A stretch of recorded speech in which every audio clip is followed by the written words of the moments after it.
Hey everyone, how you doing? God, that took a minute. Sorry. Let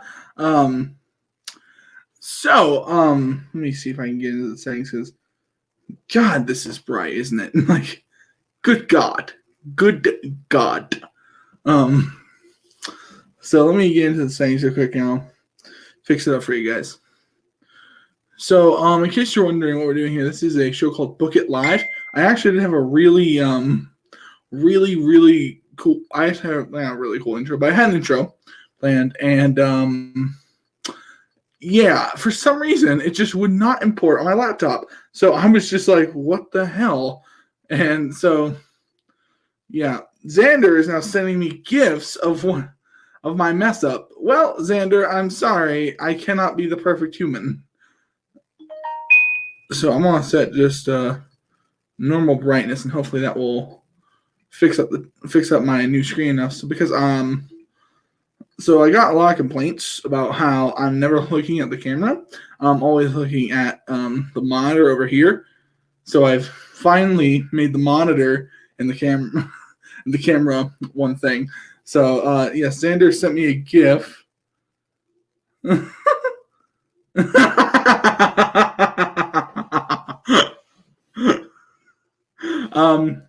So he sent me this clip. I don't know if you can see it, but it's the clip from I don't know what movie it is, and it's just a clip of an old man going, "Well, we're waiting." Okay. Oh, hey, Jobber, how you doing? We got 2 viewers so far in the stream. Sorry, it took me a minute. It would just not like import. I don't know what's going on. It's still too blown out for my tastes. God, I am the whitest white man to ever white. We will get the fantasy booking shortly, I promise, which is what a lot of you guys are here for. I'm really good at fantasy booking wrestling, I promise.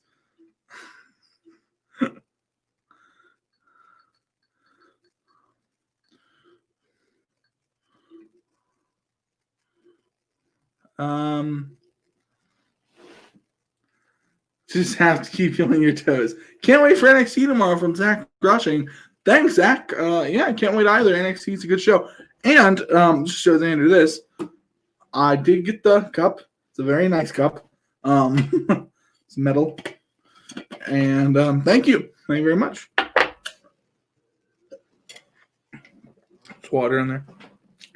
Just to have to keep you on your toes. Yep.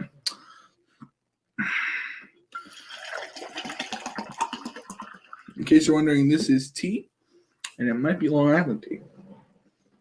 Maybe. Yep, it did. Okay. I'm gonna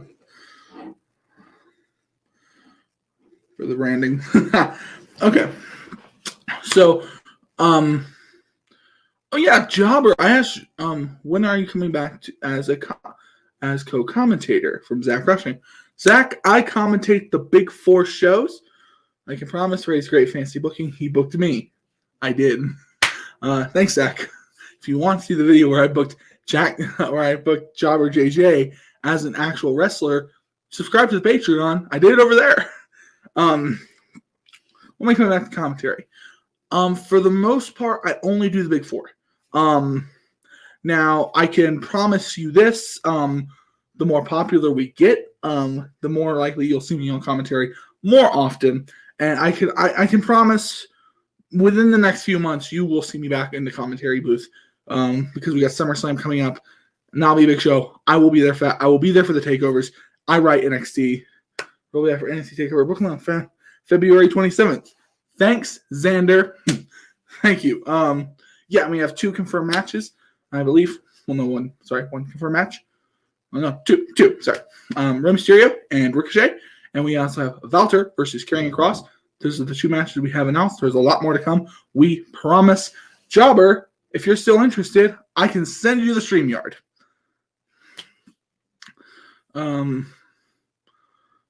But just let me know, and I will send that StreamYard.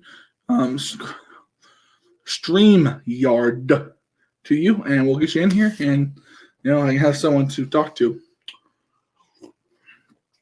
All right. So no after.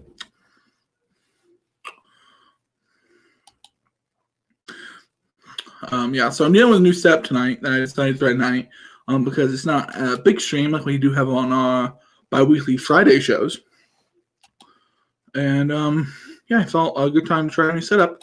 And what do you guys think of the setup so far? What do you guys think of the blue background? Here. Yeah, I still have the desk here because I need to have things to keep off to the side. Like my whole base is over here on the desk. But I will set up a little. Let's see if I can get my AEW belt up on here.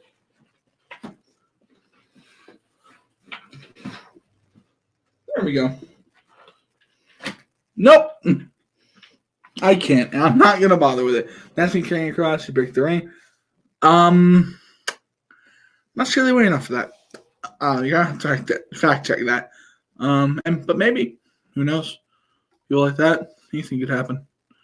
I'm going to go to Messenger, Jobber, check your Facebook Messenger, and I'll send it to you over there. And we'll get that started.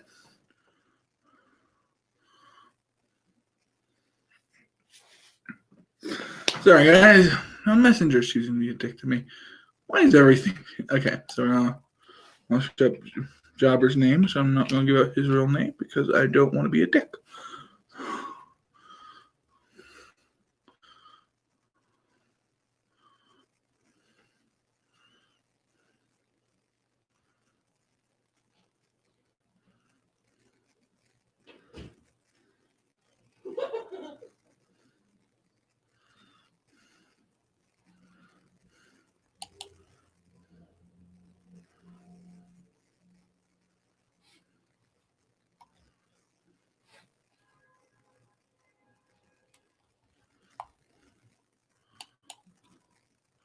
Hey, don't have a car wreck so loudly.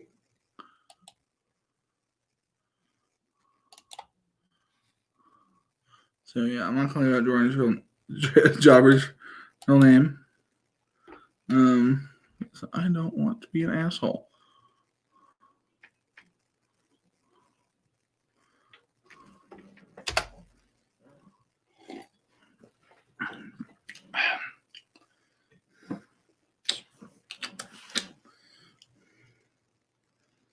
All right, Jobber sent to you.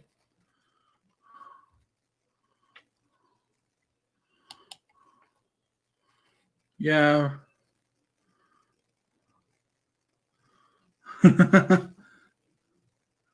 What do you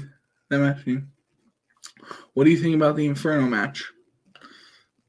Not a big fan of Inferno matches. I'm not a big fan of matches that really trap the performers that are in the ring in the box, and I feel like the Inferno match kind of does that to an extent. You're not allowed to have dynamic moves. You're not allowed to have this. You're not allowed that.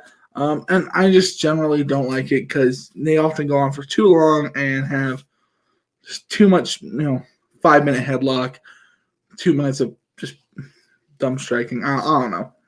I'm not a fan. Same with stuff like Punjabi Prison. Cage is better because at least with the cage you can actually have different elements play into that. But yeah, in terms of cutting the ring off, I think cages, Hell in the Cells, stuff that actually doesn't hurt the athletes, that's probably better. And Punjabi Prison is just a terrible idea for a match.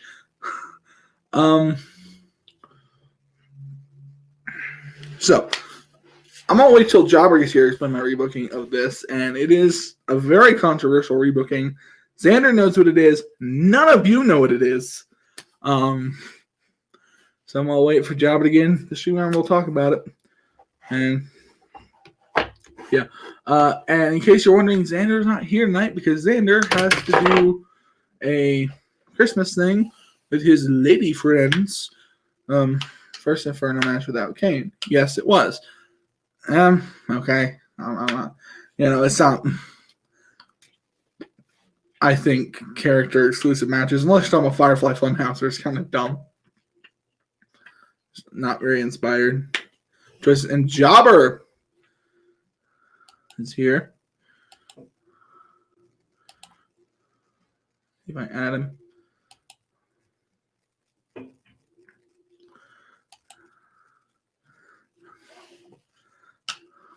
Let me add you to the stream.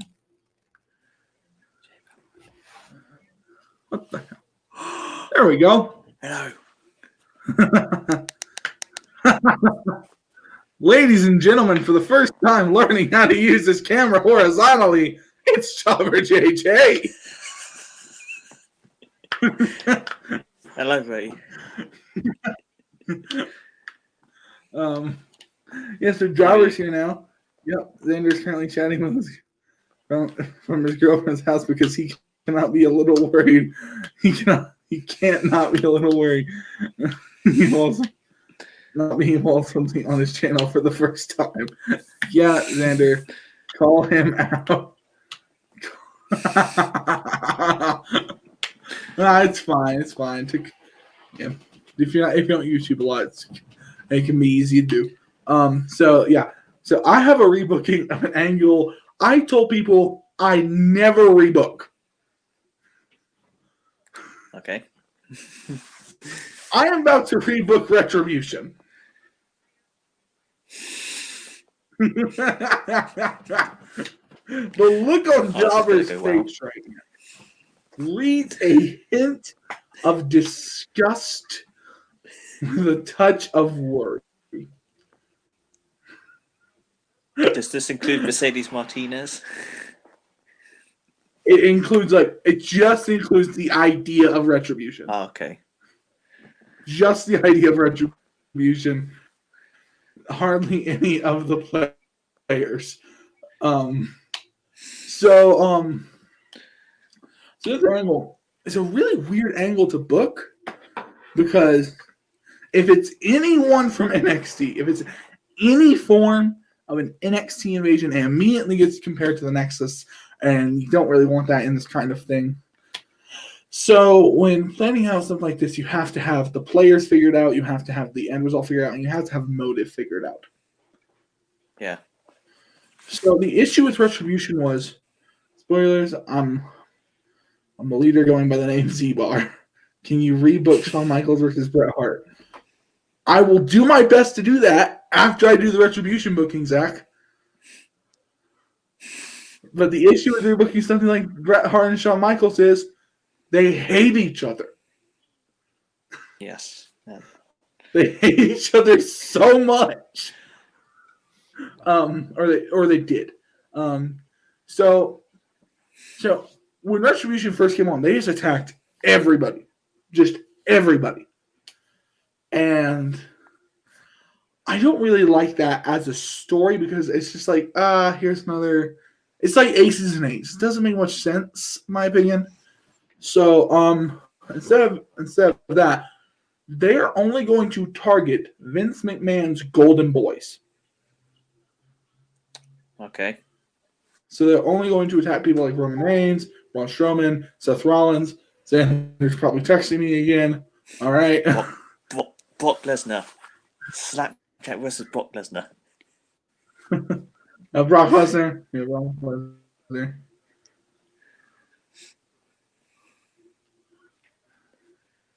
Okay. Was not Xander. Was my mother. Anyway.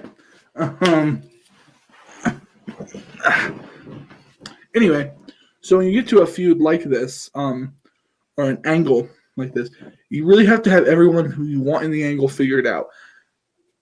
Which I think is a real problem when people start invasion angles with mystery people. They don't actually have who's going to be in the mask figured out when they start this, which is very important. No, not Seth. He would sacrifice Retribution. Zach, I understand your love for Seth Rollins. Trust me, this will make sense. So Black Monday happens. Boo. Or Black Wednesday, sorry. A lot of people get released and then you start the Retribution angle with people just attacking others in the ring, attacking Roman Reigns, attacking Braun Strowman, attacking Seth Rollins, attacking Brock Lesnar, just attacking the general things that Vince likes. Okay. Like also you can throw Drew McIntyre in there. And so you have all these guys in these black masks, and they just keep attacking every single week. And you keep the hacker aesthetic for now. So Drew McIntyre's in his match, in one of his many, I still stress, many matches with Seth Rollins. How did they have so many matches? When Retribution comes in and attacks again, Drew McIntyre's in the corner. At one point, though, he's laying. He's going to go for the boot. He's on one of the guys in the mask. The guy slips out of the way, and he runs for McIntyre. McIntyre grabs the mask, rips it off. It's Sami Zayn. Ooh. Sami Zayn. Sami Zayn's like, and kicks Drew McIntyre right in the Claymores. That deserves a Sammy. This is a Rock would eat them for dinner. It's a numbers advantage, Jobber. It's a numbers advantage. This is key to the story. That would be a numbers advantage match. Be a numbers advantage scenario. Also, I watch UFC. Brock isn't that great. Anyway. So Sami Zayn runs away. All the guys, they stay in the masks. Only Sami Zayn is revealed at this point. Sami Zayn comes out next couple weeks, and he keeps the hoodie, he's the black, he has no mask at this point, and you know, every single time he comes out, it's like a hacker type thing going on.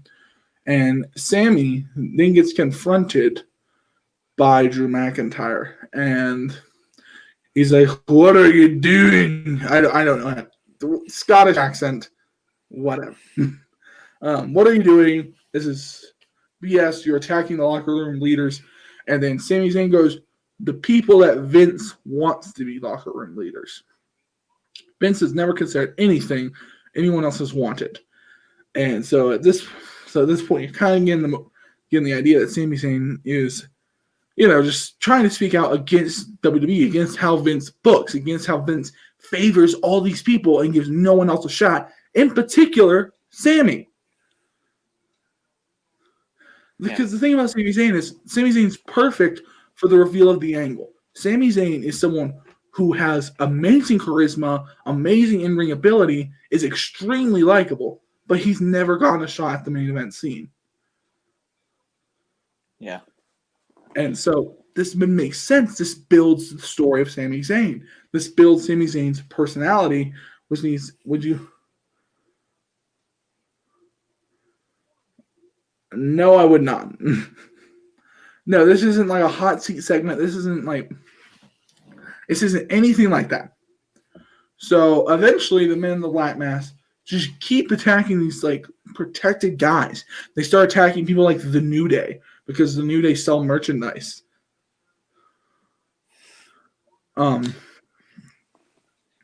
He did it in NXT. Biggie heel turn confirmed. Biggie heel turn confirmed, yeah. Biggie, no person who's like a big WWE bastion, I guess, will be revealed as a twist for the angle. Okay. Yep. So, and then there's a really big guy that's absurdly huge running around the mask, and it's not Dominic Dijakovic. So Sami Zayn eventually worms his way into a WWE title match with Drew McIntyre. It's kind of a beat down by Drew McIntyre because you need to build up Drew McIntyre. Drew McIntyre's in the ring, about to hit the Claymore. Another guy with the ski mask comes in, gets Claymore. Sami Zayn goes for the haluva kick, hits it. 1, 2, Drew kicks out. He looks very frustrated at this point. Drew McIntyre stands back up. Sami Zayn goes for something like a blue thunder bomb. Drew McIntyre reverses out of it, grabs Sami, pushes him into another member of Retribution. Someone else comes from behind Drew McIntyre, grabs the mask, pulls it off. It's Bo Dallas. Bo Dallas. Bo Dallas. Because Bo Dallas is a good wrestler. Believe it or not, he's actually good in the ring. Oh, yeah. He has never been given an opportunity outside of like weird angles that make next to no sense. He was NXT champion. I saw those on the article when I said Bo Dallas. He was like, Bo Dallas is in Retribution now? Listen, it will all make sense in the end. So Drew McIntyre's like, what the hell? Sami Zayn rolls him up. 1, 2, 3. Sami Zayn is the WWE champion. Yeah. Justice. Bo Dallas is sitting there like, what the hell happened? Like, Drew McIntyre's now pissed off, and as a celebration for his title loss, he decides to claymore everyone in the building. Finally, babyface. So the next night, Triple H comes out and says something along the lines of, Sammy, I took care of you in NXT. I helped you. I built your career so big. Why would you do this to me? And Sammy looks at Triple H and says, you lied to me. You told me if I did everything right, I would get my opportunity here, and I didn't. I signed with this company 7 years ago with the promise that I could become a star, and none of that has happened due to the will of a crazy old man and due to the cowardice of you. Triple H is taken aback. He punches him to the big guy again. He tries to punch the big guy. The big guy reverses it. Triple H tries to grab his mask again, pulls it off. It's Eric Rowan. So essentially, my idea for Retribution is just make it the most underused talent in the company. Yeah. Make it like the most underused people. That way it makes sense. The character now has to have an edge. You can build something around Sami Zayn. Heck, if you want to, you could actually springboard this, because he's not going to be in Retribution, into a push for someone like Cesaro. So I want you to imagine this. Cesaro versus Sami Zayn for the WWE Championship. Oh, that'd be good. Yeah. So as we go on, more members of Retribution are revealed, just as underused guys, just as people who are just underused on the roster. And a lot of the guys he fired on Black Wednesday, they could have fit very well, to be fair. But like, you can hire other people. You could bring in guys from NXT. You could bring in guys like Damian Priest would make a lot of sense to me. Because now you can bring in NXT guys now that you've established what Retribution is, and it's a pool of underused talent. So that will then allow jobbers to then escalate their career, and you can let other guys come up in NXT who will be big stars. So this general idea would end with promos being cut about people who have been released. People who have been unceremoniously fired, shackled off, and joined other promotions. Sami Zayn will mention guys like Adrian Neville, Luke Harper, people who had a ton of talent that was never recognized by Vince McMahon. Yeah. And mind you, the hacker aesthetic is still happening. And so Vince asks, how are you hacking me at one point? And Sammy answers, I'm not. You'd be surprised how many people in production secretly hate you too.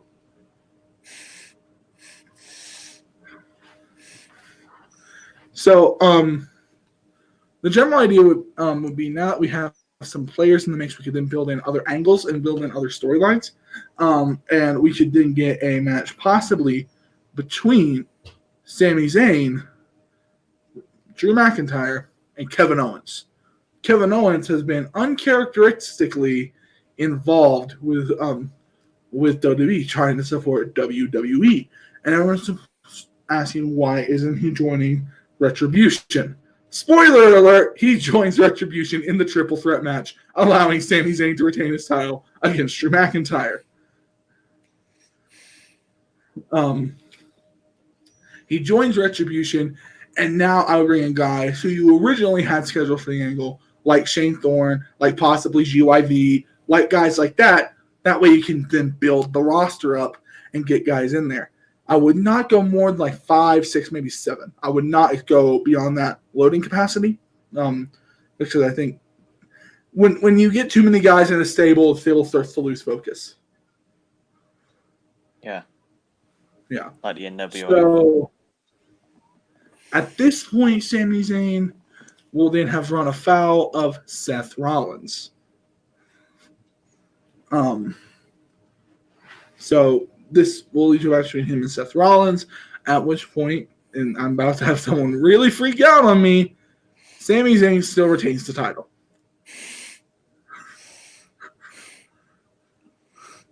Sami Zayn celebrating. Oh, Epic Gaming TV Ninja, hello.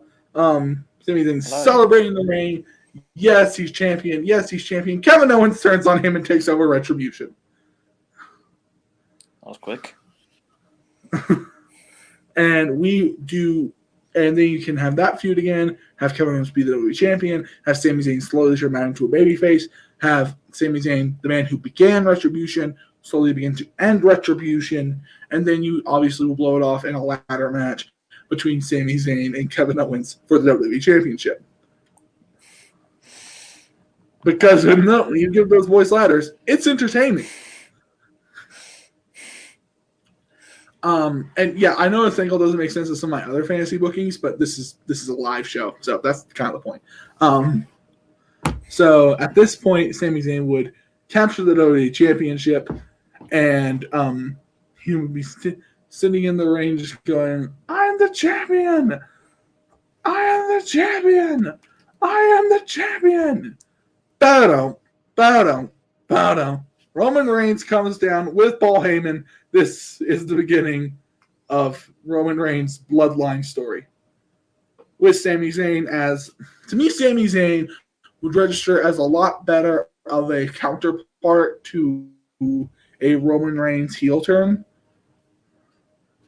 If Sami Zayn's very much like an opposite kind of to Roman Reigns, I feel. I think that would be a really good feud to have for him. But yeah, that'd be kind of how I rebook Retribution. It's not a fully thought idea. I think it's a lot better than what WWE's doing with Slapdash and, I don't know, granola nuts. I don't know. Anything's better than what they're doing.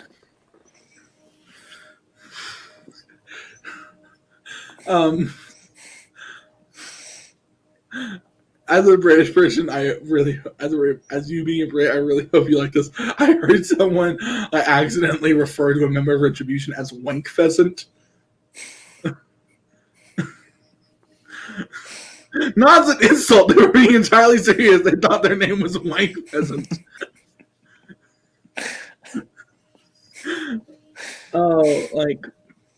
like feeding Sammy to Roman. It's not feeding anyone to anyone, dude. It's just a feud. It's just like any other feud. You don't have to feed anyone to anybody. If you look good in feet, you're not being fed out. When you get fed to someone, being fed to someone's like being jobbed out. That's the definition of being fed to someone. You know? Yeah. Like, Kofi got fed to Brock Lesnar. That was a feeding. But other than that, no. No, it's not feed. It's just an epic feud I think would go well. And it does give me what I've always wanted. Sammy versus Kevin in a ladder match in WWE. Not like Money in the Bank, like an actual straightforward ladder match. which if you've seen El Generico versus Kevin Steen, Yes. you know those matches are pretty good. So yeah, we don't have a lot of people. I'm surprised Carol hasn't shown up on our chat yet, but maybe she's working. Yeah. So is there? I know I was suggested Sean and Brett, but is there anything you want me to try to rebook off the fly, Jobber? Seeing as you're actually in the stream. Well, since I just watched it, because I'll try the volume on you. Currently watching the entire invasion. Steve Austin, heel turn. Okay. How would you book that? Steve Austin's heel turn. How would I book Steve Austin's heel turn? Do I have to start with the X7 twist? Yeah, you can do because it's in. So I'm not allowed to have him turn heel any other way other than him aligning himself with Vince McMahon. Yes, what? Okay, so here's the thing. I don't hate Austin's heel turn. No, neither do I. I find amusement. Amusement in it. Yes, as someone who's literally just watched the Invasion preview, because that's where I'm in this. That heel turn sucked. Yeah, it sucks. Made no sense. He just turned face. But when you do it like when you see the comedy bits are actually kind of funny. The comedy bits on SmackDown between him, Kurt Angle, and Vince are just hilarious. The little they get fans for better enemies came and Sammy do. Yes, they do. The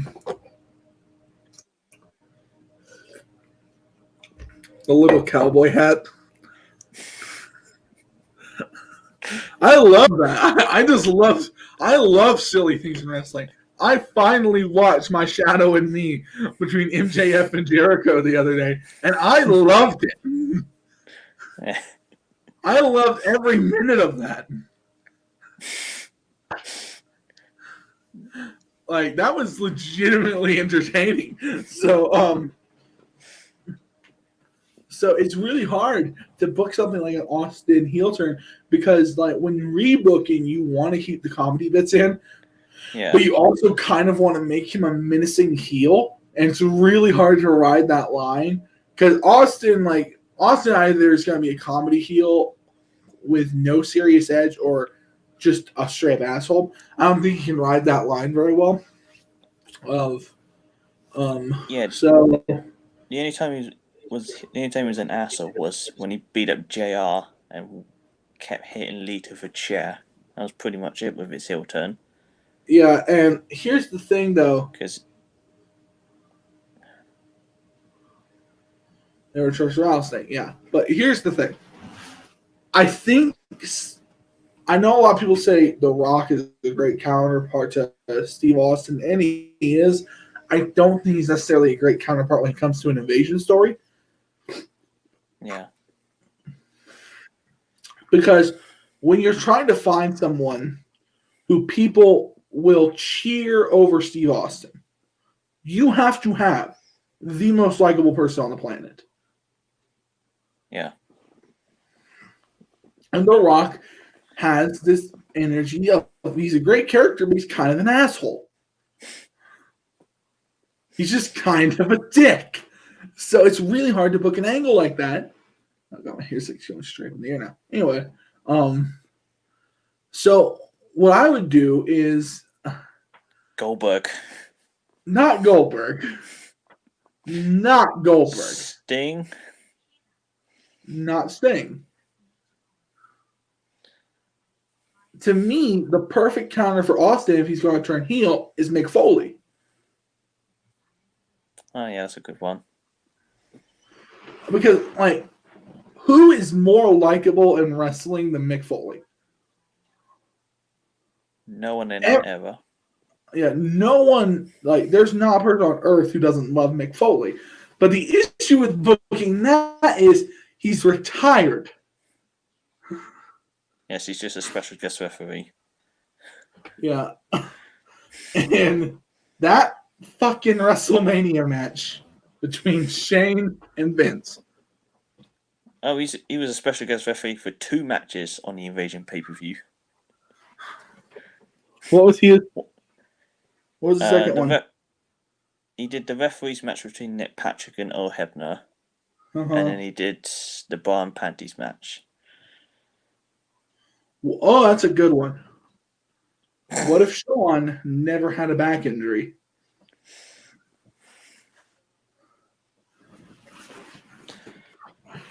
He would have joined the WCW, wouldn't he? Maybe. I think he means like if we also got to keep him in WWE. So I don't really. I've thought about that before, and what I would do with that is. I think Sean would have been. I think Sean would have been a heel, because Austin, in this period, was the hottest thing, and no one was coming close. And I think Sean, with his ego back then, would have liked to be a top heel, because he couldn't be a top babyface.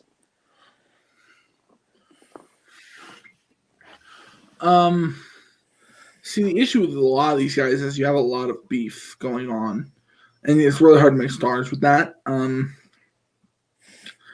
Because like if you could book however you wanted, then you could book the characters properly. But when I tell you what I do, you will laugh because it is just so fucking unrealistic to expect anyone to work together in this. So what I would do is I would have Austin still win the belt at 14 in 1998 because that needed to happen, because if they did that any longer, people would start to tune out. Yeah. Austin had been the hottest thing in wrestling for 2 years at that point, and they still hadn't put the belt on him. So if you hadn't put the belt on him then, people would have tuned out. Yeah. It's almost as if it would be the equivalent to me of having the triple threat at WrestleMania 30 and not having Bryan win the belt. At that point, people are just done. Yes, and I would have been one of those. Yeah. I am done. I am done with this fucking thing. This makes no sense. So, yeah, and also have all the people join DX the next night. So that way you can have a power struggle between Triple H, who more like tries to be a good leader, and Shawn, who just tries to be a commander. You can have that storyline. I'm about to tell you the most illogical thing you have ever heard. But it's legitimately what I think it would do, and what I think would be a good what I think would be a good point. You're going to laugh. Stone Cold Steve Austin and Owen Hart team up to fight DX. It makes sense in story, but it would never happen. From a story perspective, it makes sense. Otherwise, it does not happen. Like Austin hated him. Yeah. And what if CM Punk never left and Triple H tore his...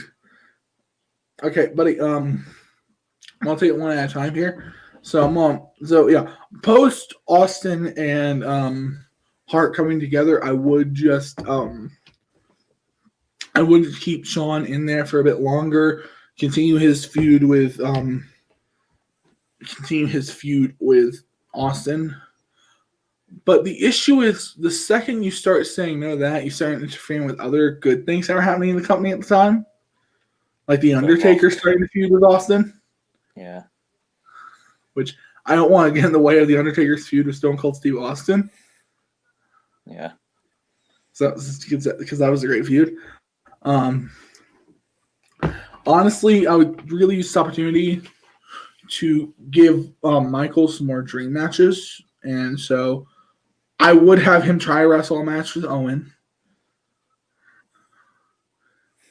And that match quickly devolved into just a fight. Well, not just a fight, more just Owen Hart kicking Shawn Michaels' ass. And because I respect Shawn from a ring perspective, but according to others, he just can't fight in real life. He's like CM Punk in UFC. It's like, you're great in the ring. When it just comes to kicking anyone's actual ass, it's just not going to happen. Yeah. Very much true. Yeah. So I think Owen Hart would kind of just start shooting on Sean and actually punch him in the face. This is for Brock, you dirty fucker! Owen would have fun with that match. He was a ripper. Yeah. Owen Hart would have a lot of fun with that match. But just to say some comedy bits, because it's the Attitude Era, I would legitimately have Owen give Sean a wedgie. And have Sean like just be wearing a red thong underneath.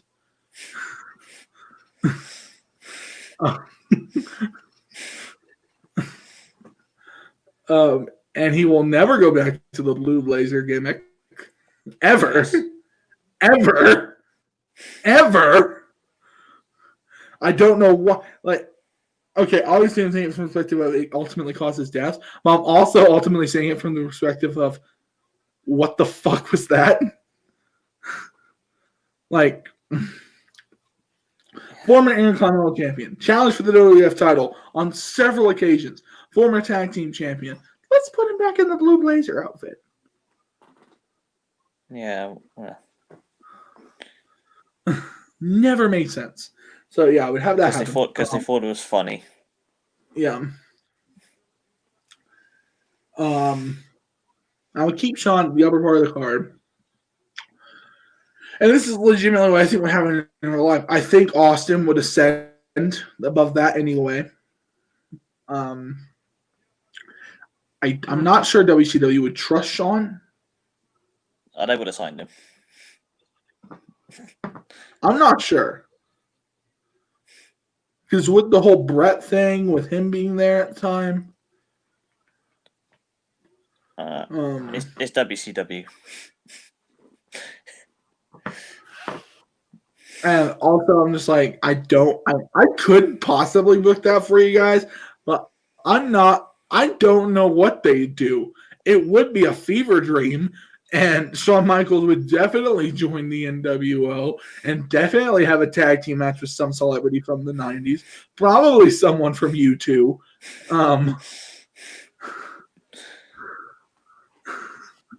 Because wrestling is kind of dumb sometimes. And late in these early 2000s, WCW is the most dumb thing. Yes. It is like just so stupid sometimes. But yeah, legitimately what I think will happen, I think Sean would kind of go back to just being an upper mid-carder and challenging for the belt on occasion, but I don't think by any means he'd interfere with the ascension of Austin. Yeah. Unfortunately, if he did stay in the company, I don't think Triple H would become a main eventer. Which is fine. Triple H is he's good. He's good. But yeah, Triple H. So how that happened? Triple H would kind of have a power struggle with Shawn. But what I'm more looking forward to is the invasion story again, because like the people who Shawn could have matches with coming from WCW, this is the one. Eddie and Shawn. Yes. The fact that match never happened is a travesty. Yes. And it was planned to happen. That was the WrestleMania 22 match. That was going to be Shawn's WrestleMania 22 match, and Eddie passed away beforehand. And them trash can Vince McMahon. Yes. And one of the most drawn out WWE matches ever. Like, have any for those of you who have seen Shawn versus, I'm convinced just walking around yelling at each other about half the time. It's literally like watching grandpas fight.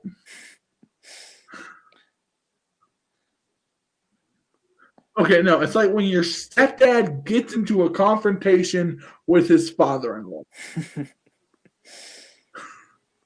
That is the WrestleMania 22 match. It's when a stepdad and his new father-in-law get in. Yeah, Sean, and Sean staying behind though would be something I wish could happen, but I'm not sure if I. Obviously, you want more, but I think what we would have saw over time is the quality of his matches significantly degrade. Mm. Like the matches would just get less and less and less and less and less. And honestly, like I don't think if he left for 4 years, he would have had for those 8. So I would keep him. So Sean not injuring his back. Yeah. What if CM Punk never left? I think he probably would have just ended up leaving in 2015. But if you ask me what I would do with that story, I would turn Punk heel post-Mania. I would have him feud with Daniel Bryan, not Kane. Not Kane. I would have a bitter CM Punk because he feels the fans turned against him and turned to Daniel Bryan the second that he started losing. The second he hit the smallest rough patch, the fans all turned his back on him and immediately loved Daniel Bryan more. Not me. I'll never turn my back on him. Well, he's turned his back on you, so I don't care. He's coming home. It was an accident. I made his favorite meal. I'm too old to get divorced. Yeah, CM Punk staying behind would have a series of matches with Daniel Bryan, and then I would have him be the feud for Dean Ambrose coming out of the Shield breakup. Because I think Rollins and Roman looked really good coming out of the Shield breakup. I don't think Ambrose looked that promising. And if you watch it, AEW stuff, it's really, truly like night and day to how he acts. He's just a great star there, and I'm really happy he's in that promotion. But yeah, I would have him feud with Punk. I would have him have like just brutal ladder matches, brutal cage matches with Dean Ambrose. And I feel like at some point you do have to put the belt back on him. So I would do that. I would have him basically, if Daniel Bryan did get injured, fill in as Daniel Bryan's replacement and the main machine to fight the Authority. And instead of Team Cena versus Team Authority, I'd have Team Punk versus Team Authority at Survivor Series 2015. And when CM Punk beats the Authority, they're actually gone. They don't show up 3 weeks later for no reason other than how are we supposed to progress the story other than have Authority. Yes, I hear you, Cap. Other than having Authority figures come and just say, no, not like this, like how we want it.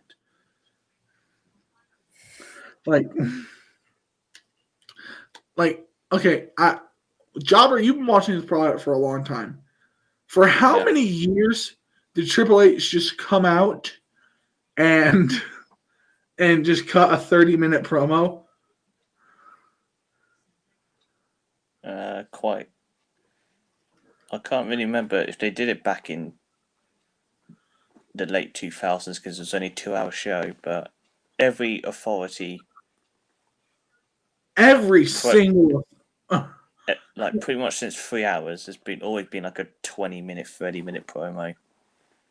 Yeah, with Triple H coming out every single night. And I'm like, all right, here we go. Here starts the 30 minutes of Triple H aimlessly talking about something.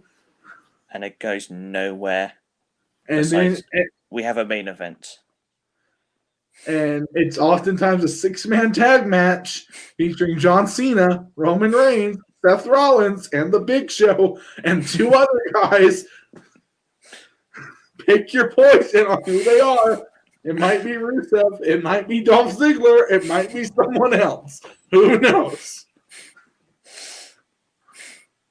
Like, they had to have used this model for like going through 3 years of 30-minute promo, 6-man tag featuring Cena, Rollins, Roman, and Big Show at the end of the match.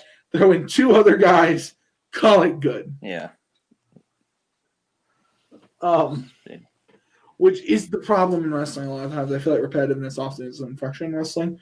As to what would happen when I would have CM Punk just kind of stick around as a babyface, and I would have him have a feud with the likes of guys like Seth Rollins, Dean Ambrose, maybe Roman Reigns, maybe Sami Zayn. I could really see a good feud between him and Kevin Owens.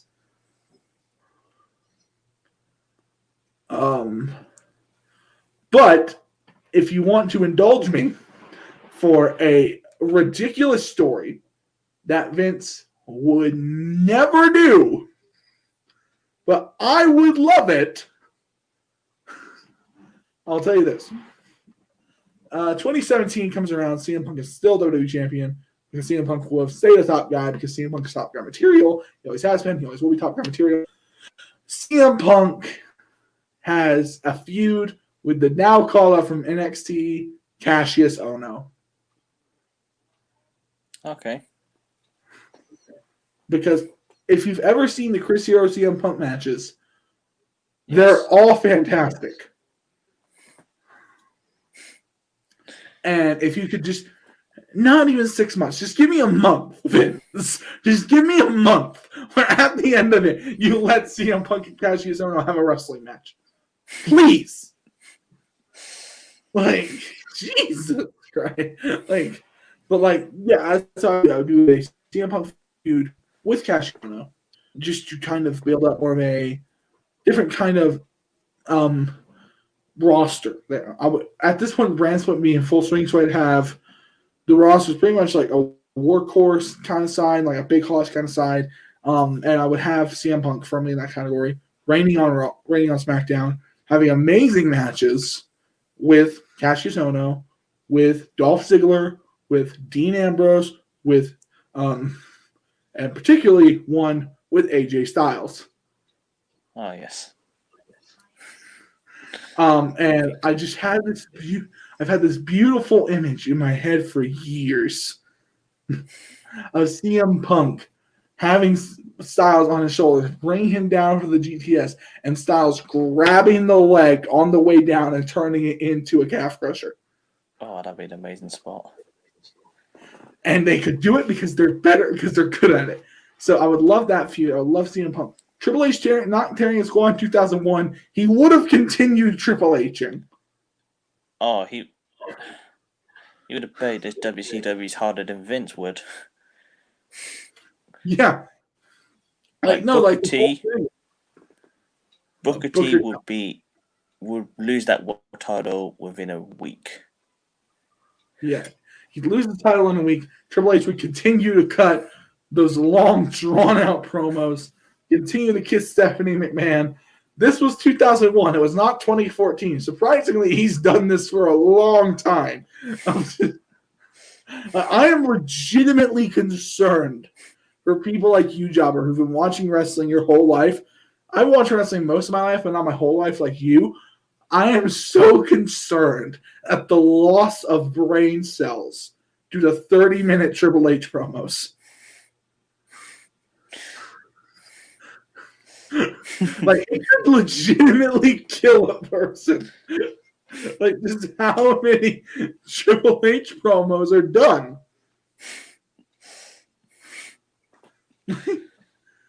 Like, think about this. Like, how many promos has Triple H had? Like, how many I'm convinced if you could somehow make a compilation of all the 30-minute Triple H promos he's ever done, dictatorship-ruled countries could use it to torture people.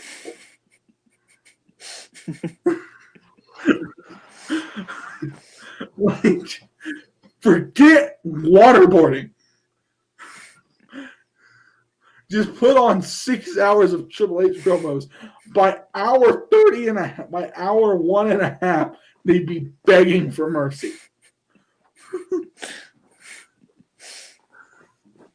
Please just stick on a match. Just stick on one of his matches instead. I'm not going to say Triple H is a bad wrestler, but yeah. So yeah, He's just I a would think boring Triple H wrestler. would just tear his quad. Yeah, I think Triple H, if he tore his quad, he would do the exact same thing he was doing at the time. Continue to dominate guys. If you want to do a storyline with him, maybe a feud with DDP or Booker T, because those are the two biggest stars they had in the invasion. Dude, not disrespect to me. Huh? Oh no, I was just gonna say, the DDP in WWE, I'm just saddened. And it's only gonna get worse, because he's yet to have that match with Sarah.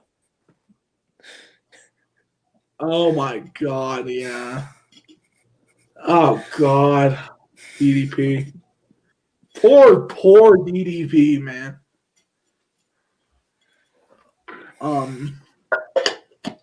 So yeah, suggest something else for me. Well, we could do that. Because his DDP? promo, yeah. Because Okay. his when he debuted as the Stalker, he made it away. It wasn't as the Stalker. He was going after the Undertaker. Because this was his yard. Because Undertaker was feuding with Steve Austin, and Undertaker said, "You don't mess with my family." And DDP spun that, but then come to pay-per-view, it was like, "Oh no, he is the Stalker.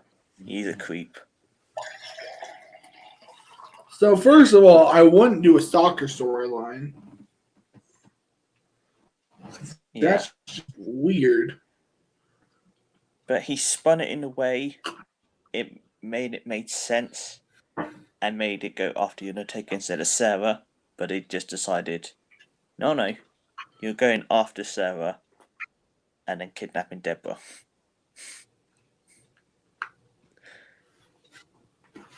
All right. So because he debuted before King of the Ring, I think. You just need to watch that promo because it's all downhill from there. He got beat up for 7 minutes on that pay-per-view.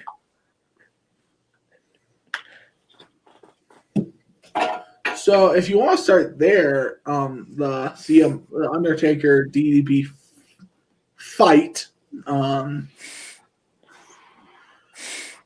I would have DDP win.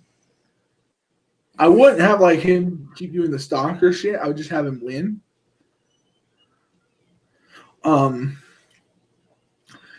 how I particularly have it is we now have the benefit of hindsight with Randy Orton. I would just have him hit the diamond cutter out of nowhere constantly. Yeah. So how the match would end would be I would just have an all out brawl. Have a lot of things, in particular like the rim to a wheel cap. Undertaker picks DDP up for the Tombstone Pile Driver. DDP frees his arm, hits Undertaker, goes for the disc or like the rim, hits Undertaker in the face, cuts him open really deep, starts beating the crap out of Undertaker's covered in his own blood, and DDP just keeps hitting him and hitting him and hitting him and hitting him and hitting him and hitting him and hitting him. And it's just there's blood everywhere. Like it's like just a gruesome scene painted in the atmosphere, and Sarah is screaming her head off.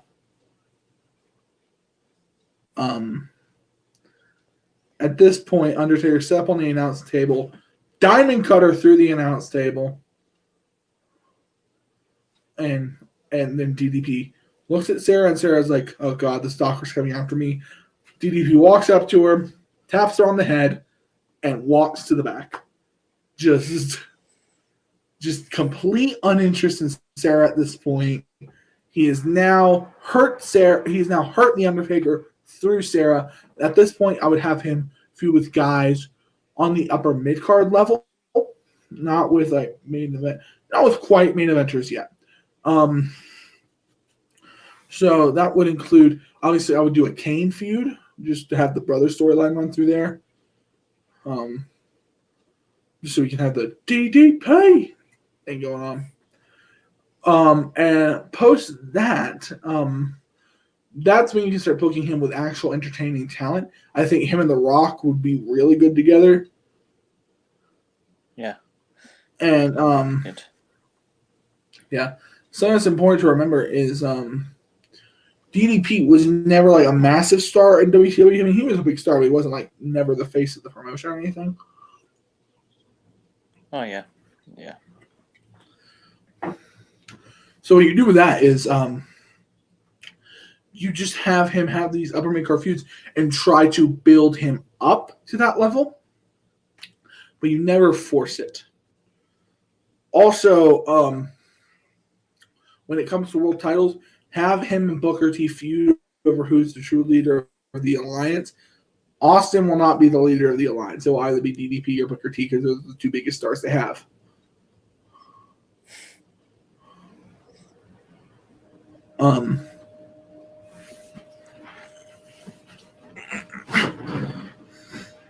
So, but at one point at this point, I think we'd be near the end of the invasion. I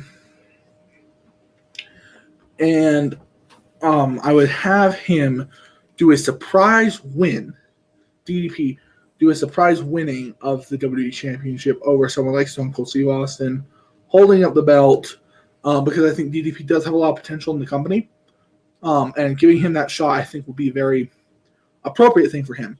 So we have, at that point, coming out of the invasion, DDP would be the WWE Champion. Diamond Dallas Page, WWE Champion. I think it works really well. And going forward with that story, I think we could have him feud with a whole list of guys. But he would feud with guys like The Rock. He would feud guys with Triple H.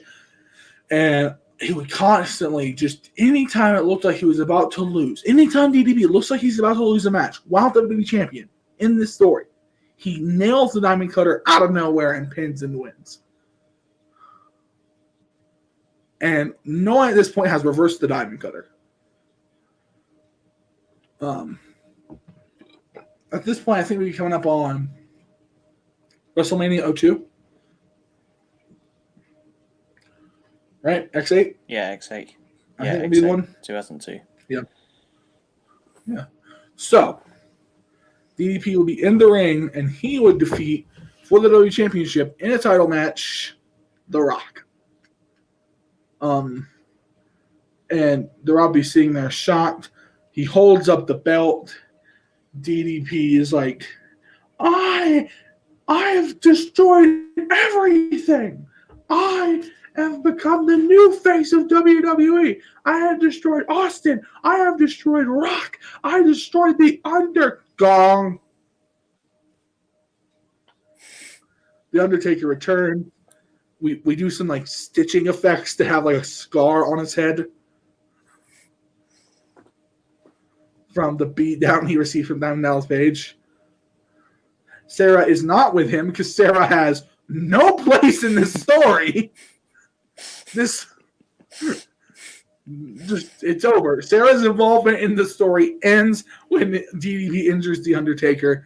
Also because the American Badass persona sucks.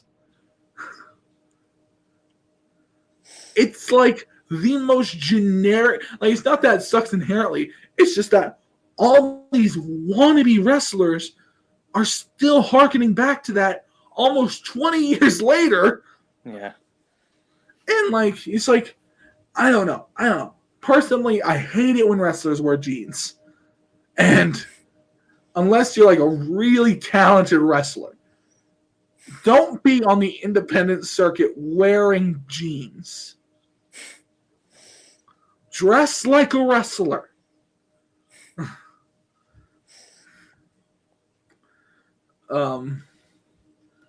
It's just okay. Rant over. So sure. So Undertaker returns as the Dead Man. The Undertaker has a match with DDP at WrestleMania. DDP And if you want it to be inside Hell in a Cell, it could be. I think you can have a lot of fun with that.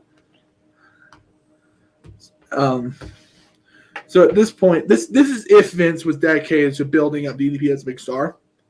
So DDP hits the Diamond Cutter. 1-2, Triple H, Undertaker kicks out. DDP hits it on the outside. Rolls Undertaker into the ring, kicks out. At this point, we go outside the cell up to the top of the cell. And they start having a fight up there on top of Hell in a Cell. And Undertaker is getting beat down, and he has the disc again, like from like the car rim. He's about to take it, Taker's health again. Taker ducks it, punches DDP, sets up for the choke slam, brings him up. DDP fights out. DDP comes around, tries to hit the Diamond Cutter. Undertaker pushes out into a tombstone. Tombstone on top of Hell in a Cell. Do they crash to the ring below? Probably. Ideally, yes. So now DDP's on the ground, blood trickling down his face. Undertaker's down 2. He sits up. He looks over, picks DDP up by the throat, pulls him back.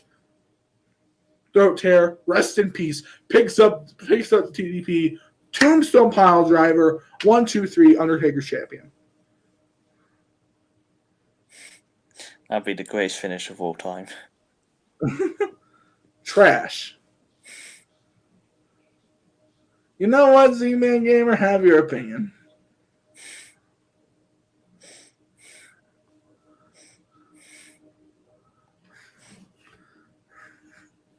You're allowed to have your opinion, man. It's just how I would do things, okay? He got off the stream, too. I don't know what. Whatever. Yes, I would push DDP because I think DDP is charismatic enough to be that when DDP comes back and have him be a strong mid-carder, maybe a few IC title runs before he goes off, creates DDP yoga, reverses aging for all of pro wrestlers alive, makes it possible for Dustin Rhodes to have a classic wrestling match in his 50s. Yes.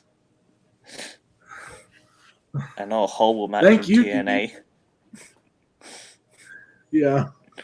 I don't. Hello, just got off work. What is this new show? Hi, Carol. Yeah, this is a show called Booking It Live with me. Xander, he needs breaks, so we're gonna do this show. Hopefully, we're having some troubles on the first edition, but I think it's turning out well. And just suggest anything you want me to fantasy book, and I'll do it. I just got done fantasy booking Diamond Dallas Page. It's a lot less refined as some of my other rebookings, but that's the nature of the show. So yeah, Carol, just suggest anything, and I'll book it for you. Oh, and Xander got me this really cool Breathing Nerddom cup. Is it on the merch store? No, you can't have it. It's one of a kind. I drink tea out of it.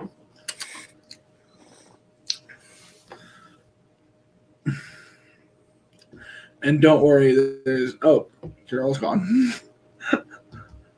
Well, that was fun while it lasted.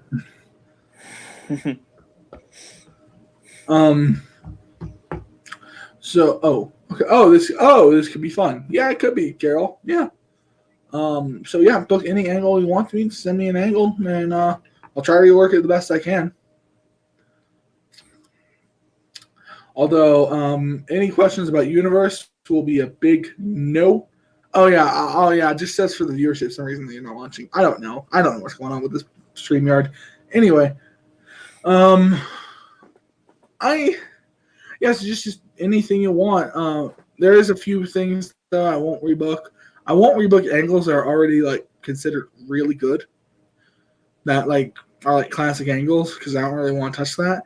So I wouldn't touch Jericho's 2008 to 2010 heel run with a 10-foot pole because that is an already perfect heel turn in my opinion. That's the perfect heel turn. I love that heel turn so much. And you're not allowed to ask me about Universe mode.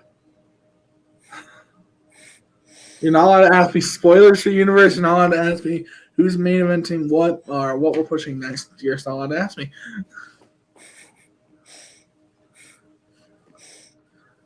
Because if I gave you spoilers, Xander would kill me.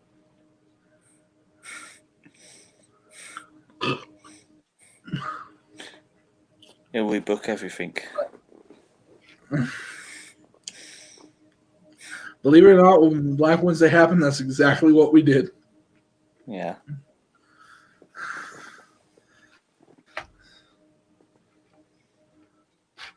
You think? LOL. Oh yeah, Xander would kill me because we have at this point, we have a year of storylines written out. The way it used to be. The way it used to be. Yeah. We have a massive Google Doc that is daunting when you look at it because I think it's approaching 80 pages. Jesus. Of just stuff we have planned or stuff we already did. So yeah, this is a break. This is a let Xander have a break show. And let's get me on camera more because I'm the moneymaker around here.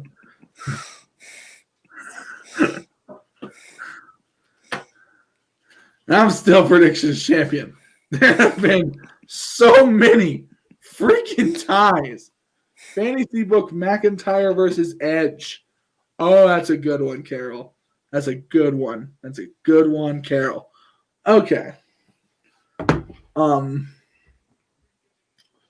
So with Edge can only have so many matches in a year. So I would have him ideally return at the Royal Rumble and win that to earn a match with Drew McIntyre. And he would never face Randy Orton again. That would just never, ever happen again. Because they happened twice and everyone was tired of it. But have him win the Royal Rumble. If you want to have him have a moment with Orton in the Rumble, fine, I guess. And then he'd come out and tease who he's gonna challenge.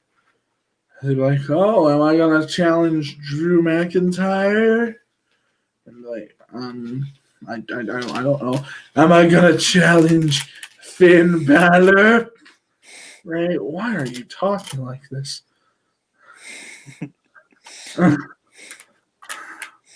There's general fun stuff like that.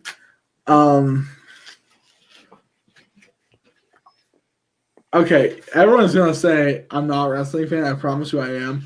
I honestly, this is how forgettable the product is nowadays. I can't remember who the Universal Champion is. So It's Roman. Oh yeah. I was sitting there like, and the sad thing is, if I was inebriated, I could use that as an excuse, but I'm not. So, no, it's Roman Reigns. Yeah, so he's going to challenge Roman Reigns, Battle of the Spears, blah blah blah blah blah. And ultimately comes to the conclusion that he's going to challenge Drew McIntyre. And Drew says, "What right do you have to me? You are old. You came in at number 30. You didn't do anything." And Drew McIntyre, yeah, no one wants to see that. So I would have Edge then point to the championship and read words, because these words are actually engraved at the bottom of the title: World Heavyweight Champion. And that's actually engraved at the bottom of the title. It says World Heavyweight Champion. So I would have Edge say, because that belt has that name on it, it belongs to me. I've never lost that belt. Oh yeah, that's good. Yeah. Good point. And I'm here. I'm not here for long, but I am here to cement to you that I am the greatest of all time. And I want to beat you, Drew McIntyre, at WrestleMania. So I will then have someone challenge Edge's right to be the number one contender at WrestleMania. And who is that going to be? AJ Styles. Because AJ versus Edge needs to happen. And if we're going to book, Edge can only have so many matches a year, and we only have it for a finite amount of time. So I think you rarely want to do a rematch. You want to have him have a large variety of opponents so you can get the most juice out of the orange, so to speak. So I'd have a match with AJ Styles at Fastlane or whatever weird pay-per-view they do. And I'd have AJ Styles on the ropes be calling for the phenomenal elbow. He goes for it. Edge ducks it. AJ Styles turns around into a spear. 1, 2, 3. Edge keeps his spot at WrestleMania.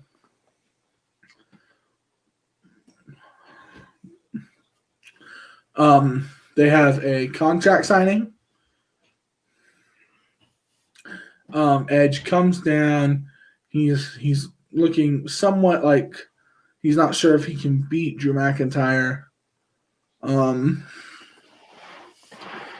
At this point, Triple H would step in and be like, "Hey, we're gonna stop fighting all the time. We're gonna save it till WrestleMania."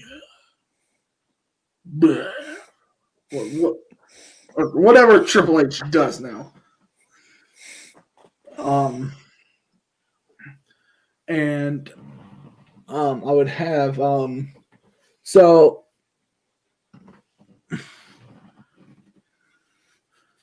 at this point I would want to kind of keep like the weird alliance between Drew McIntyre and Sheamus going. Okay, yeah. And so Sheamus and Drew McIntyre, I don't think anyone would boo or believe Edge is a heel anymore. So I'd have Drew McIntyre kind of take on the heel position for the match. And the week before WrestleMania, they would start beating down. They would start just kind of beating up Edge in a very brutal, just animalistic-like fashion.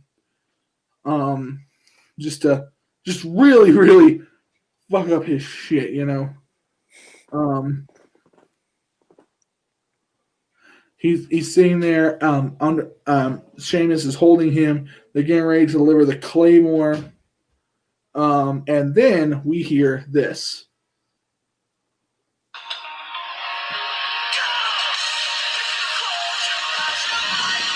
Christian runs down to save his brother, best friend, cousin.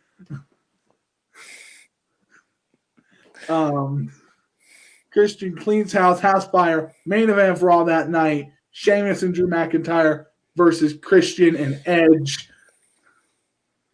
And I'm not sure if we could do this, but because this is a nostalgia tour, we have to do it like a nostalgia tour, right? Yeah. And you know, there are some old school matches that you want to see one more time. So Christian, then they come down like the big goofy foam hats with the glasses on.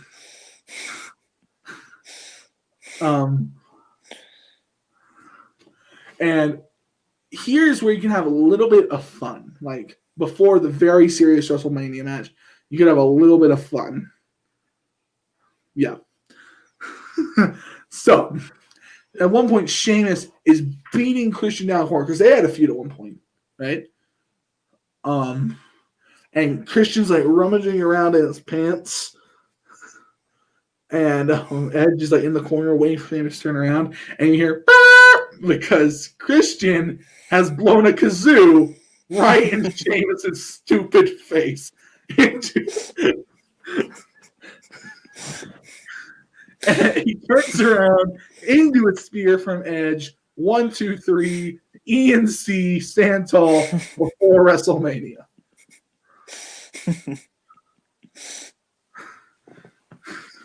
So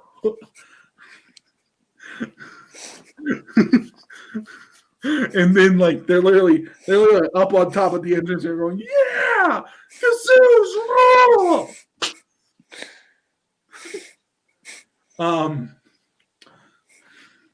So Drew looks frustrated. Sheamus is still going like this. Because like when an annoying kid at a birthday party just blows a kazoo as loud as they can in your ear. 5-second pose on top of the apron, and Drew McIntyre just looks very, very, very unpleased with what's happening. I would have Edge then wrestle Drew McIntyre at WrestleMania. Edge would come out in his WrestleMania 27 attire. Oh, that's a great touch. Yeah. So, obviously, you have to run this spot of I'm going to go through this a few spots of the match, right? So Drew McIntyre at one point is gearing up for the Future Shock DDT. In my opinion, just brief side note, Future Shock DDT should be at Drew's finisher. It looks a lot better than the Claymore. Okay. He spins out of it into execution. Tries to get the win. He doesn't get it. He at one point Edge hits a spear, right? Goes to the cover, 1, 2, 3. Well, not 1, 2, 3. 1, 2, Edge, Drew kicks out. Edge looks really frustrated with himself. Goes to the corner again. He's gearing up for another spear. He's running really fast as Drew's standing up. Drew straightens his body out super quickly and hits a Claymore. And it goes 1, 2. Edge puts his foot out on the rope. Drew at this point starts freaking out. Drew pulls Edge back to the center of the ring. 1, 2, Edge kicks out. At this point, he's gearing up to hit a Claymore of his own. And he goes to the Claymore. Edge ducks the Claymore. He turns around, and Edge hits a big drop kick and is gearing up for the spear. And Sheamus grabs his foot. And Christian comes up from behind, beating up Sheamus.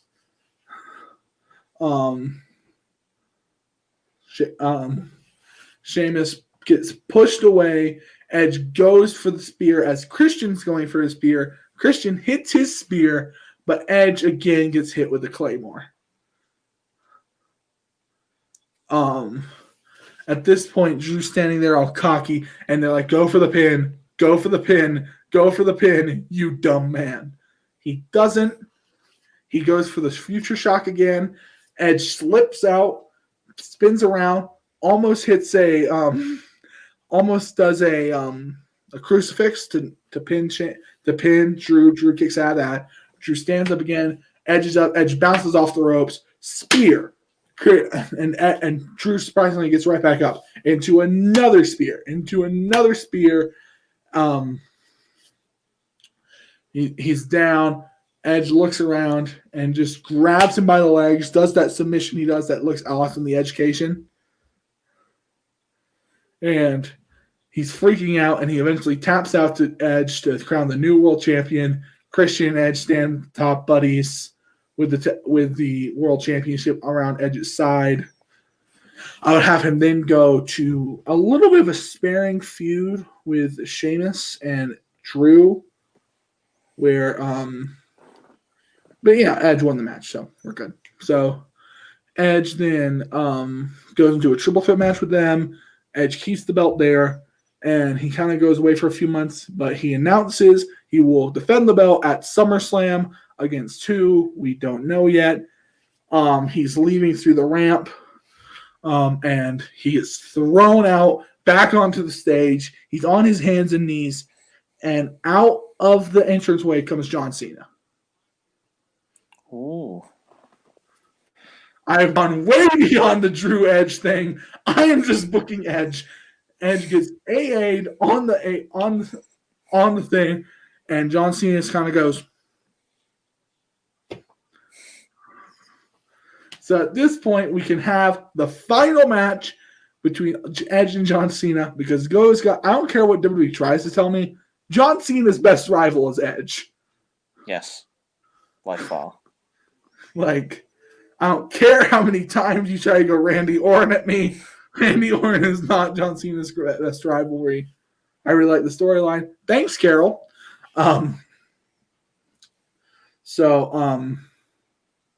So John Cena and Edge, and this time you finally get something we've never seen before, which makes this feud different.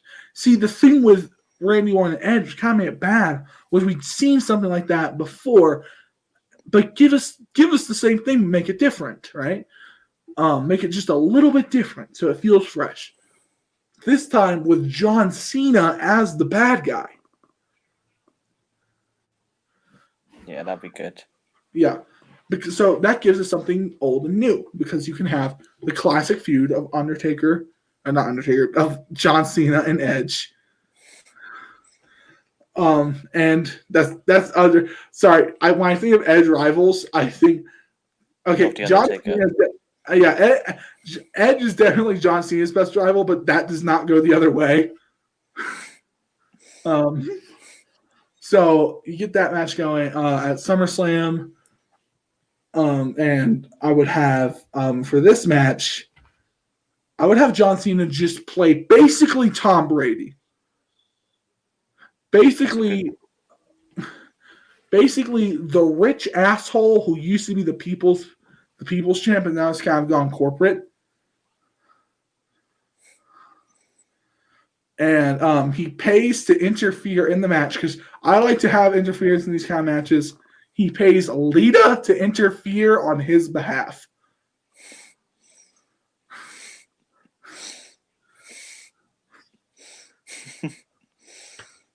But then, of course, Beth Phoenix comes down, destroys Lita.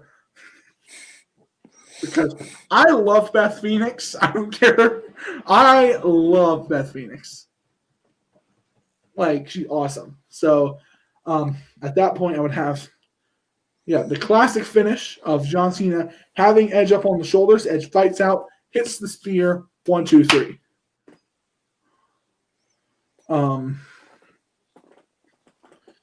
So John Cena is out. They shake hands. Edge is standing tall with his wife at SummerSlam when he gets attacked by Seth Rollins.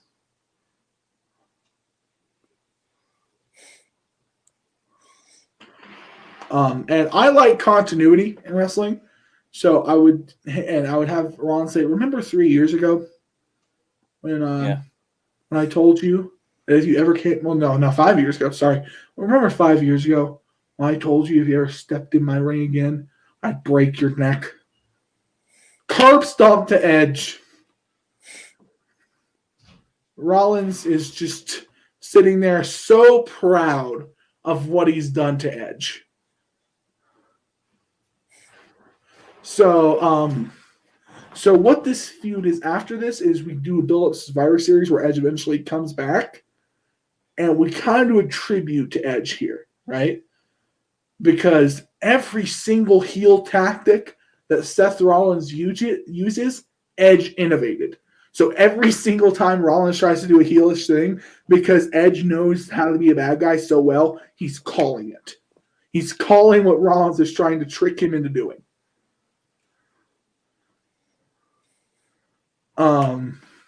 At Survivor Series, I would have them have a TLC match for the WWE Championship. I'm going to tie this into my universe a little bit, our universe more a little bit. Edge, this time there's no like nostalgia thing. It's just Edge and Rollins having a good match. And how I would have it end is Rollins is Rollins is on top. He's trying to hit Edge down. And he's like, and this is like, I like the idea of Edge out bad guys Rollins. So he holds Edge's head. He's like, "What are you gonna do?" And then you just hear Edge just whisper, "The old reliable." Boom! Hits him in the nuts. Rollins collapses off the ladder to the floor, writhing in pain. Edge pulls it down, retains the championship. He's exhausted. He's in the ring. And then we hear, "Shock the system."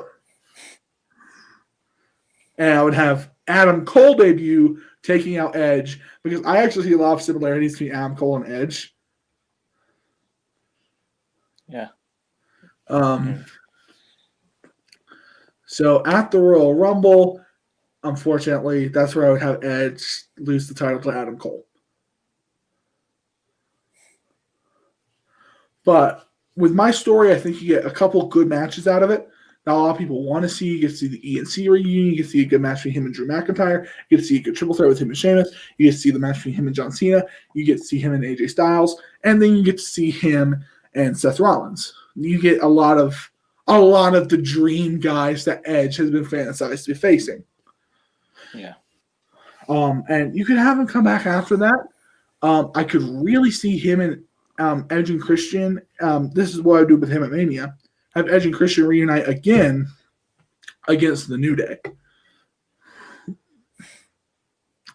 And just do a comedy match with him and the New Day.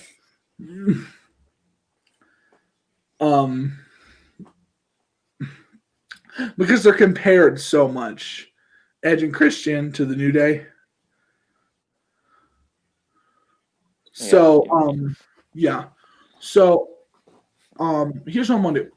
I'm going to come back in a little bit. I'm going to book one more storyline for you guys before I hang it up for the night. And let me know if you guys want to make this a regular series. But I'm going to go for a little bit. I'm going to take a bathroom break real quick. I'm going to do 1 second. I'm just going to let me see if I can find it. It's in here. What's that? There it is. I'm gonna play the Patreon ad, and then I'm gonna go to the bathroom. I'll be right back. Subscribing on YouTube is both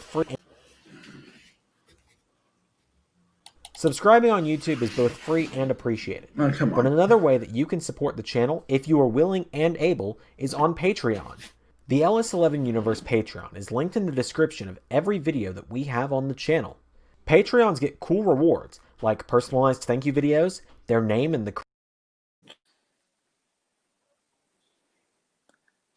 Why are you like this?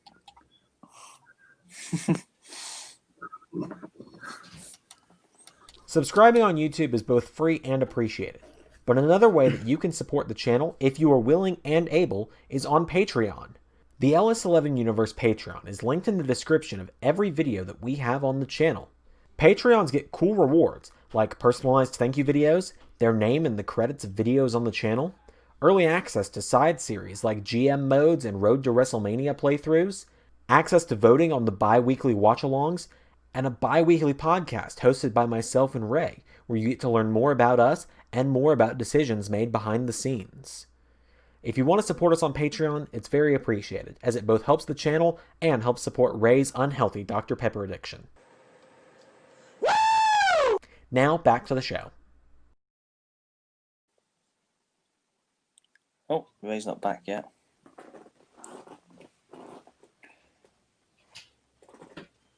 Ray.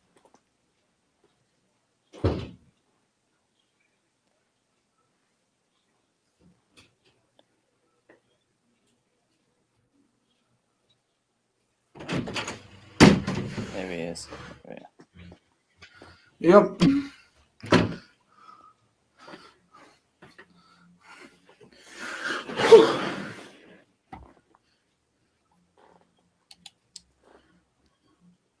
Welcome back.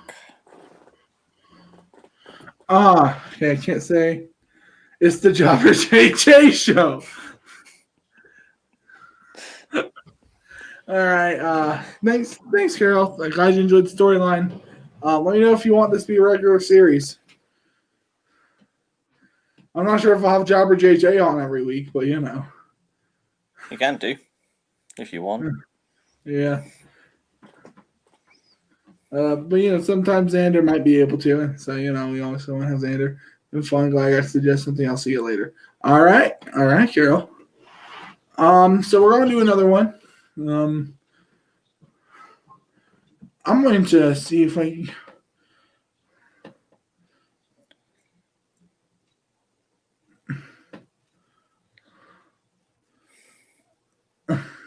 I'm gonna see if Xander wants to suggest something.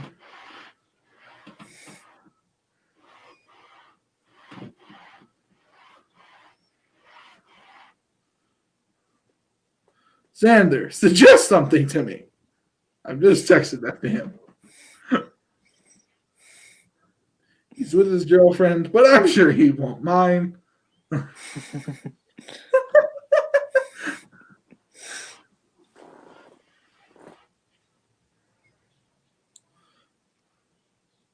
I'm kidding. Jobber, do you have anything you want to see me rebook?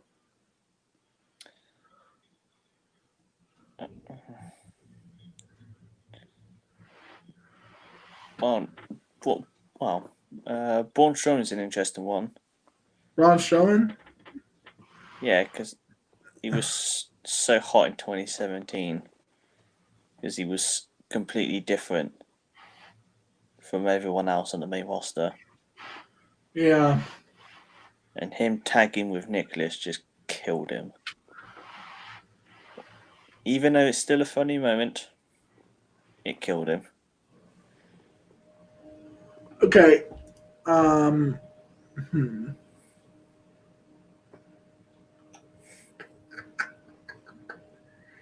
So with that, I would have Roman Reigns win the belt at Mania over Lesnar. And as opposed to him and Nicholas, I would just have him murder the Bar. Just alone, murder the Bar. Like literally, like, make it funny. Like, literally have at one point Sheamus go against the ropes because he doesn't want Braun to hurt him anymore. Cesaro charges at him. Braun Strowman picks up Cesaro and throws him into Sheamus. And at one point he picks Strowman up for the big power slam. And Sheamus comes running in. Strowman picks him up to double power slam, double cover, 1, 2, 3. Braun Strowman is the tag team champions. So I would just have him run a gauntlet of just tag team guys and just have him not bury, not like a systemic beating, just like quick wins that looks like they're fluke wins. So Braun just keeps holding on to these tag team titles, and he eventually parlays that with the GM. I think he's Kurt Angle at the time, to a match with Roman for the belts or for the Universal Championship if he relinquishes the tag team titles. And he gets that at Money in the Bank. And they have a brutal match at Braun Strowman, Roman Reigns 2. But Braun Strowman ultimately wins the WWE Championship, and he's exhausted. And he gets hit in the back by the new Mr. Money in the Bank, Sami Zayn. Sami Zayn cashes in on Braun Strowman the night he wins Money in the Bank and wins the WWE Universal Championship from Braun Strowman and quickly runs away.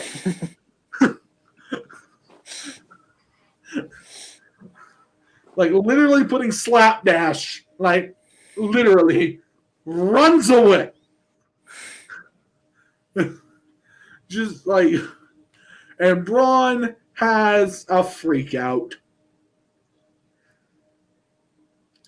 I'm talking I would legitimately love it if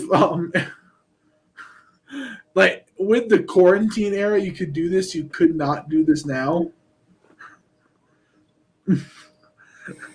I want you to imagine Braun Strowman. Like, they could totally do this now. They couldn't back then. Braun Strowman getting so angry, he flips the ring. Just. But instead, I just have like a set thing where he just tears apart the ring, and they go, "Hey, Braun, stop it!" And then like he like slaps away two guys at once while destroying the ring. And then he sees, and I'm serious about this. Next night he comes out, Sami Zayn's there. Braun Strowman tries to catch up to him. Sami kind of laughs, runs away, gets in his car, is getting ready to drive away, and Braun grabs the car and stops it from moving because nothing's better than the absurd feats of strength that Braun Strowman does. It's hilarious watching him like flip the Titantron, flipping trucks, just constant mayhem by Braun Strowman. Like if you want to have like his boots like him like riding on the back of the car, like eventually stopping it, and Sami Zayn gets out, hits him with the belt, runs away. Sami Zayn's not like a heel here. He's just like trying to avoid the rage that is Braun Strowman.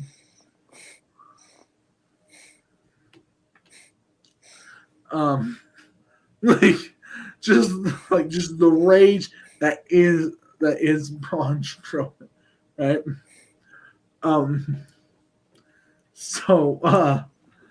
Like if you want to like I like comedy wrestling, so if like occasionally just like you want to do skits with him and Sami Zayn of like Braun Strowman chasing Sami Zayn wherever he goes.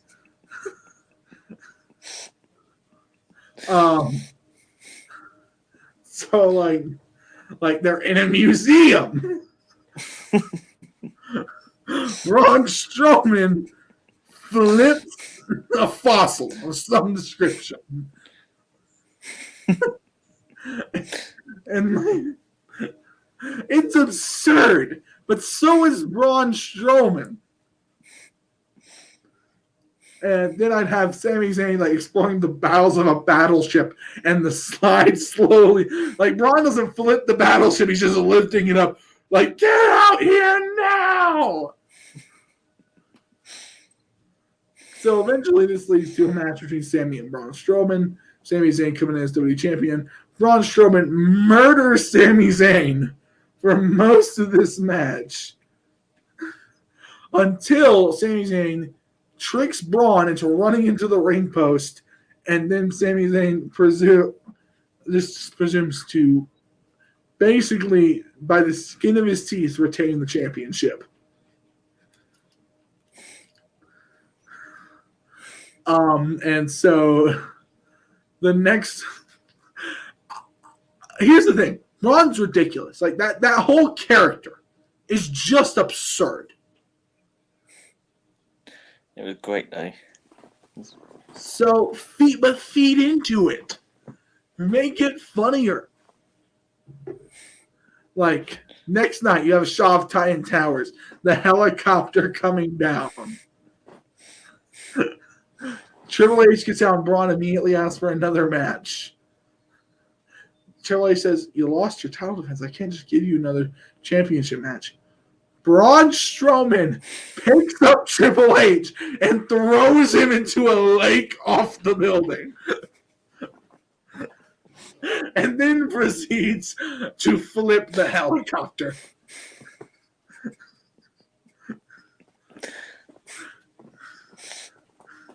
Is this absurd?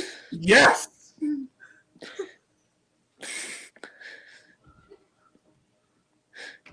It's what made him different. back in 2017. Yeah, it's just so absurd that you just have to feed into it for it to work. So,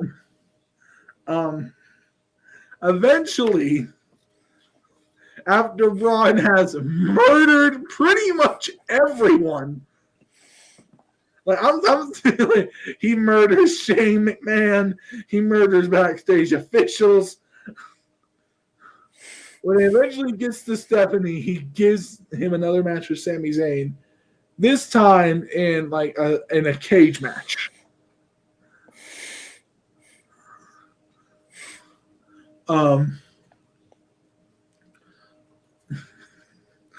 You're gonna think I'm insane, but I legitimately love this idea.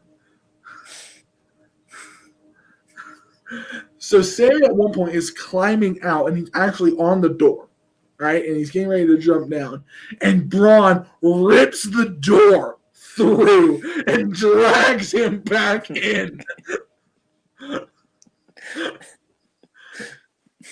Even have Sammy flailing around, going, "No, no, no!"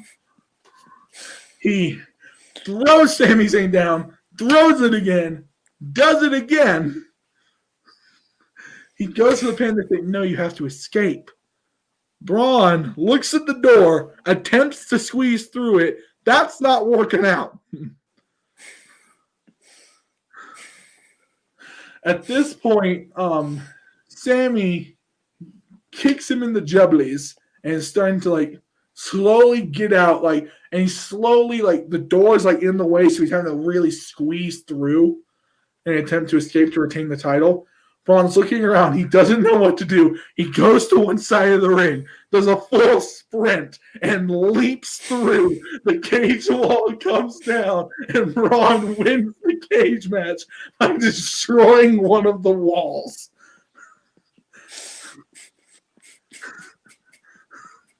Braun Strowman's champion again. Braun!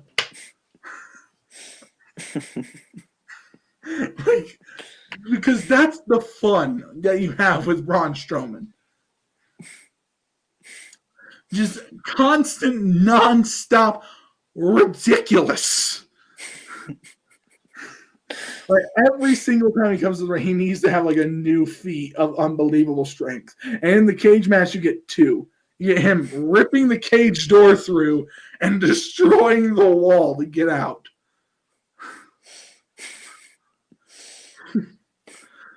And as they're pulling the cage wall away, there's just a big dent from where Braun's body just when and the whole wall came down.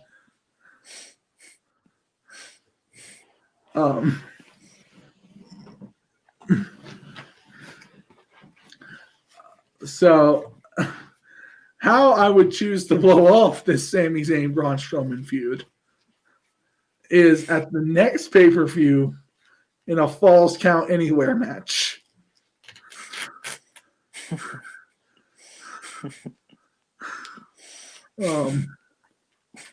So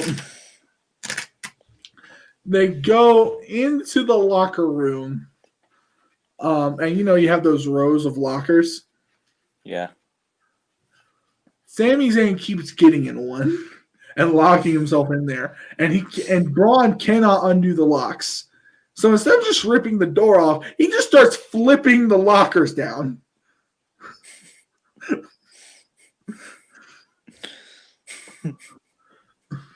And then at one point they're in the arena, and Sammy would slide down the stairs, the stair thing, the banister. Yeah. Like Jeff Hardy did to Umaga, and just run into Strowman full force. It knocks Strowman back into a wall, and the wall now has a hole in it from where Strowman collided with the wall. And how I would have it end was on top of a semi-truck.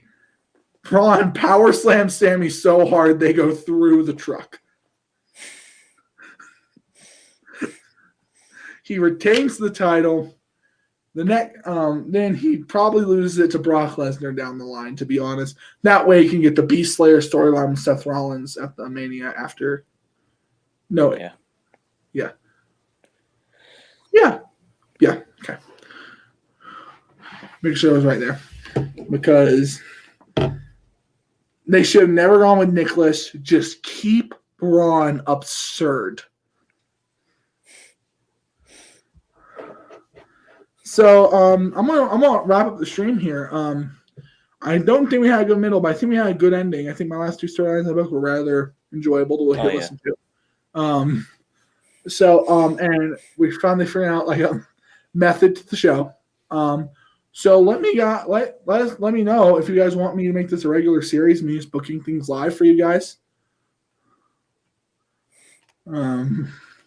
Thanks to Jobber for coming on, being a good sport. Yeah. This was fun. Yep. Xander will probably be with me one of these times. Hey Xander, I didn't mention the things you told me not to mention, so so there's that. So yeah, I'm gonna wrap it up, guys. I guess I'll see you in another edition of Booking It Live with Ray.